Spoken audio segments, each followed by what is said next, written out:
Hi hello നമസ്കാരം. പുതിയൊരു വീഡിയോയിലേക്ക് എല്ലാവർക്കും സ്വാഗതം. ഇന്നത്തെ നമ്മുടെ റെസിപ്പി മോരുകറിയാണ്, അല്ലെങ്കിൽ പുളിശ്ശേരി. പുളിശ്ശേരി എങ്ങനെ ഉണ്ടാക്കുന്നതെന്ന് നോക്കാം. അപ്പോൾ അതിന് വേണ്ടി ഒരു 3 കൈപ്പിടി തേങ്ങ എടുത്ത് വെച്ചിട്ടുണ്ട്. അതിനകത്തേക്ക് ഒരു നുള്ളു ജീരകം, ഒരു ചെറിയ കഷ്ണം വെളുത്തുള്ളി, 2 പച്ചമുളക് എന്നിവ ചേർത്ത് നന്നായിട്ട് മിക്സിയിൽ അടിച്ചെടുക്കണം. നന്നായിട്ട് അരച്ചെടുത്തതിന് ശേഷം ഞാൻ വീട്ടിൽ ഉറച്ചു വെച്ചേക്കുന്ന തൈരാണ് ഇതിന് വേണ്ടി എടുത്തേക്കുന്നത്. ആ തൈരും നല്ലപോലെ മിക്സിയിലിട്ട് അടിച്ചു. അതിന് ശേഷം ഒരു ചട്ടി അടപ്പത്ത് വെച്ചു. ചട്ടി ചൂടായപ്പോൾ ഈ അരപ്പും അതിനകത്തേക്ക് മോരും ചേർത്ത് നന്നായിട്ട് ചൂടാക്കി. നല്ലപോലെ ചൂടായതിന് ശേഷം ഉപ്പ് ചേർത്തു. അതിന് ശേഷം കടുക് വറുക്കാനായിട്ട് വെച്ചു. ഒരു ചട്ടി അടപ്പത്ത് വെച്ചു. അതിലേക്ക് വെളിച്ചെണ്ണ ഒഴിച്ചു. കടുകിട്ടു. കടുക് പൊട്ടിയതിന് ശേഷം അതിനകത്തേക്ക് ചെറിയൊരു സവാള കൊത്തി അരിഞ്ഞത് ചേർത്തു. അതോടൊപ്പം തന്നെ ഇഞ്ചി പൊടിയായിട്ട് അരിഞ്ഞത് ചേർത്തു. അതിനുശേഷം അതിനകത്തേക്ക് പച്ചമുളക് ചേർത്തു. ഒരു തക്കാളിയുടെ പകുതി ചേർത്തു.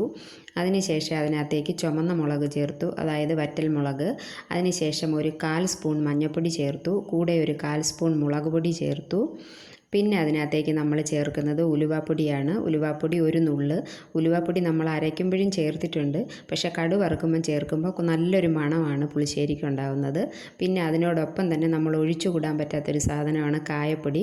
ഒരു നുള്ള് കായപ്പൊടി കൂടി ചേർക്കണം. അപ്പോഴാണ് അതിൻ്റെ നല്ല മണവും നല്ല രുചിയും ഉണ്ടാകുന്നത്. അതിന് ശേഷം ഇതെല്ലാം കൂടെ കടുക് വറുത്തതിന് ശേഷം നമ്മൾ ഒരു 5 മിനിറ്റ് ഈ മോരിലേക്ക് ഒഴിച്ചിട്ട് ഇത് അടച്ചു വയ്ക്കണം. അതിന് ശേഷം 5 മിനിറ്റ് കഴിഞ്ഞതിന് ശേഷം മാത്രമേ നമ്മൾ ഇളക്കി യോജിപ്പിക്കാവൂ. അപ്പോഴത്തേക്കും നല്ല അടിപൊളിയായിട്ടുള്ള മോരുകറി റെഡിയായിട്ട്